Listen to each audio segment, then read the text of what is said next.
and welcome back to our channel, Taha's Online Science. Today our topic is how to solve a scientific problem. अब different undergraduates or different grad students भी even different labs में काम करते हैं and they have different scientific projects to complete.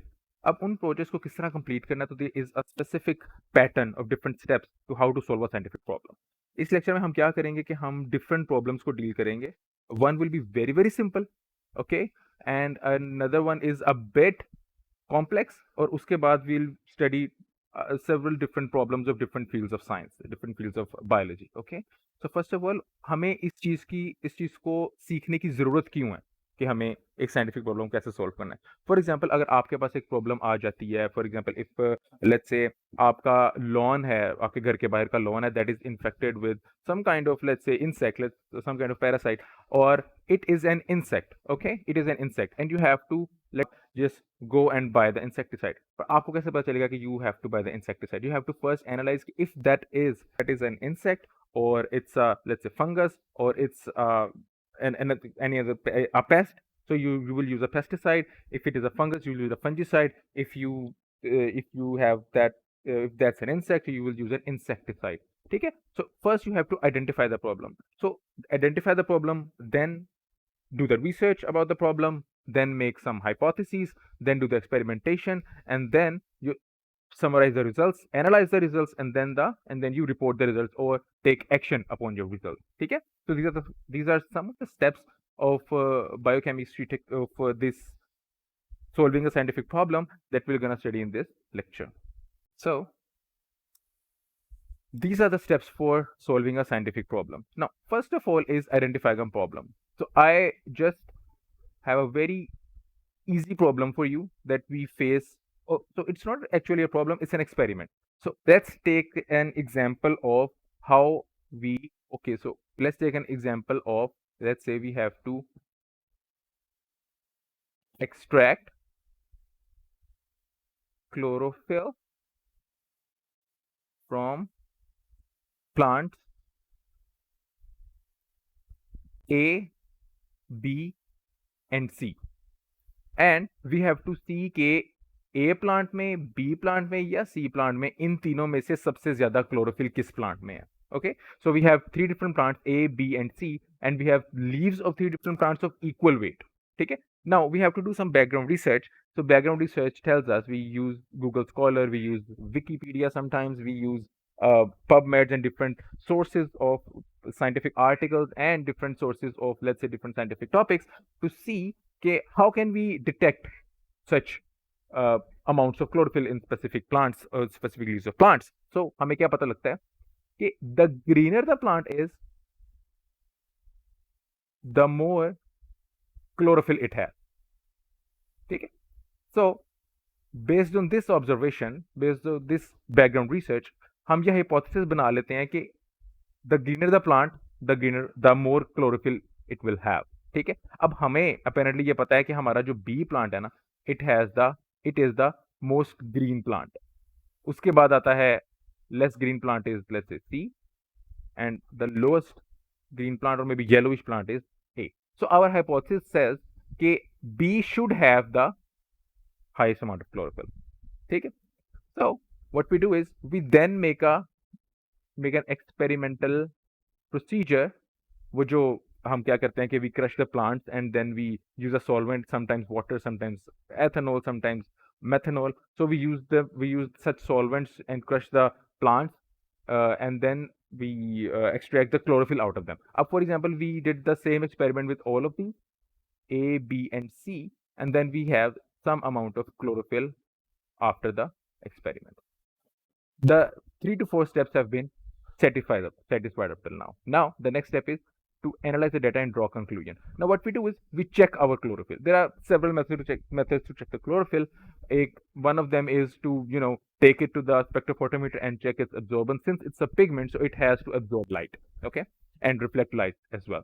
So हम क्या करते हैं, हम स्पेक्ट्रोफोटोमेट्री से चेक कर सकते हैं. We can do other experiments as well, such as chromatography and stuff. So we check the level of chlorophyll, and we get some readings such as, okay, this is, let's say, 20 units, this is, let's say, 30 units, and this is, let's say, 25 units. So our hypothesis that the greener plant has the most chlorophyll is right.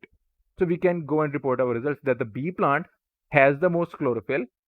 Why? Because it is the more greener plant. So the greener the plant is, the higher the chlorophyll it will contain. And also B plant, whatever the plant is, has the highest chlorophyll among these three plants. Okay, so that's a very short way to explain how the scientific problems and to the steps, how we can use different these steps to solve a scientific problem. Okay. Okay. So the next is to uh, next is so then our so I have another example for you that is a bit advanced biochemical example. So in this example, what we will be doing is हम क्या करेंगे कि हमने check करना है कि हमारे पास एक प्रोटीन है and which one okay so we know that for a protein for example if this is a protein okay let's make it more obvious so if this is a protein ठीक है it has let's say three domain one okay so domain A domain B and domain C. Now we have three domains of a protein. This is protein X. So we have three domains of a protein and we have to check if a domain of the protein has the catalytic activity, if B has a catalytic activity, or if the C domain has the catalytic activity. So we can draw the protein like this as well, saying this is A, B and C. Okay, so now the problem is we have to find the catalytic domain of a protein that has three total domains. Okay, this is the scientific problem.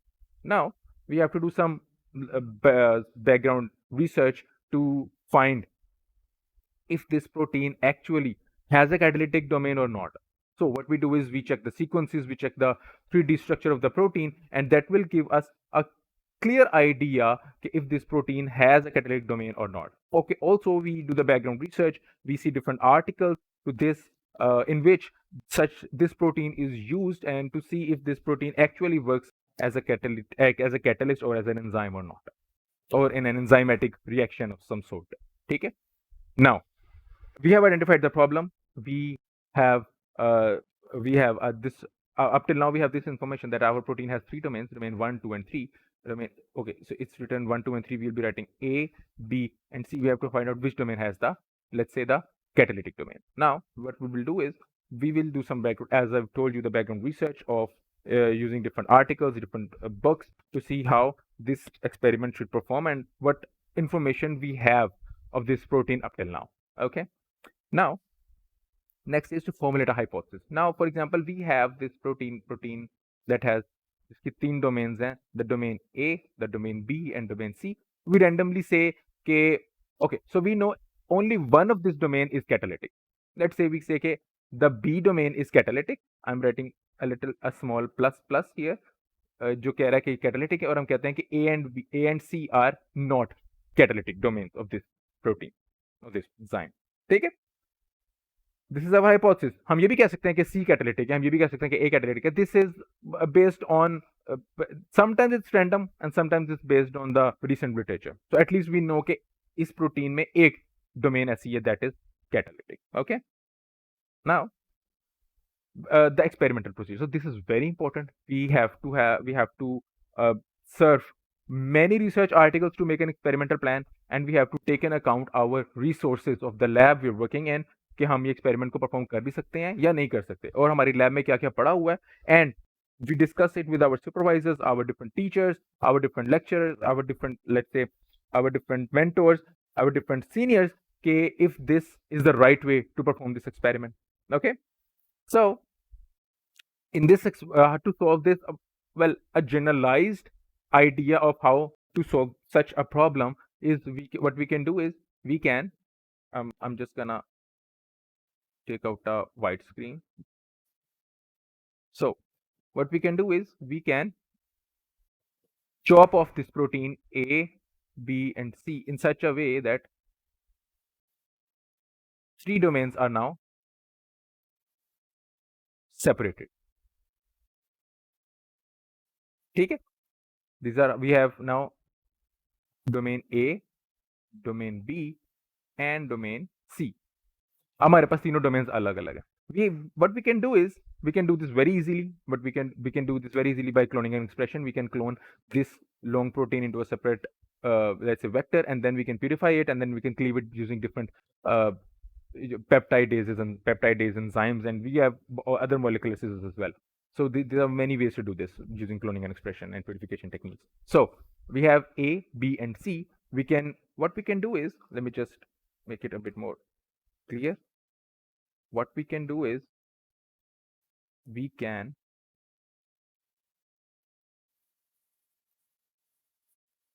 okay.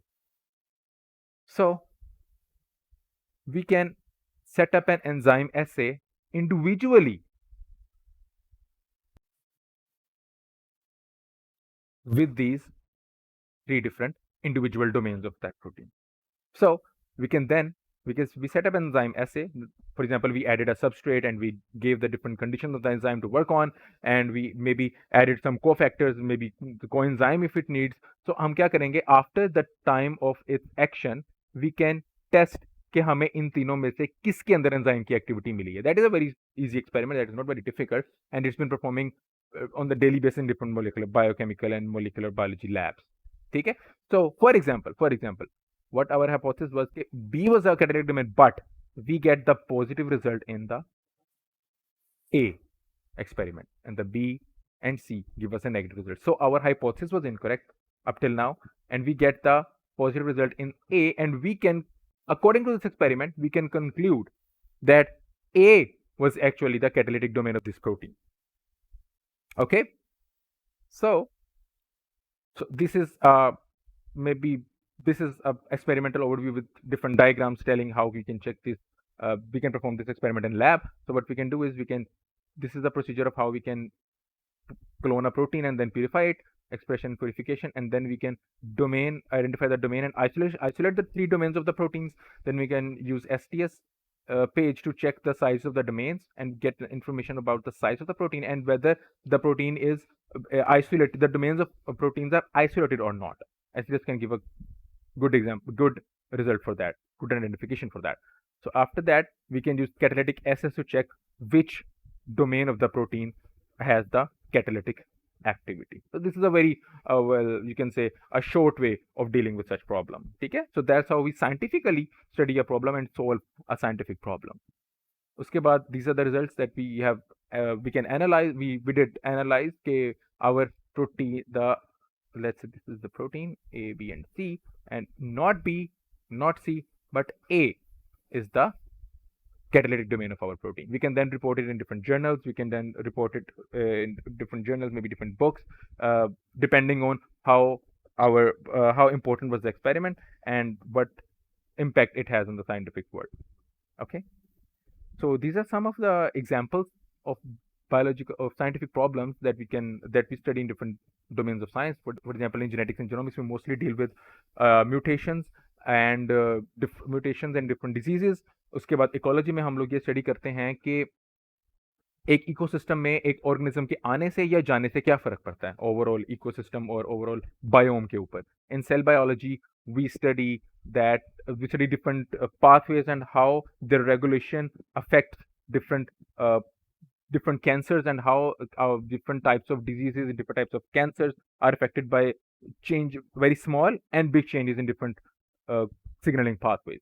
Okay? And in microbiology, we study different pathogens. We study bacteria and their host specific relationships, and how bacteria are used to develop different, let's say, different drugs are made day by day to combat and combat resistant antibiotic resistant bacteria, for example. And in botany, we study drought and different, let's say, different drought resistant plant, different crops, and how most of our different, let's say, fertilizers act on plants, and what are the ways they can affect the plant's growth and plants physiological behavior, and how we can produce better plants and crops for our betterment. Okay, so this was all about today's lecture, and we will continue our course in third lecture. I hope to see you all in the next lecture, and this is goodbye for now. Allah Hafiz.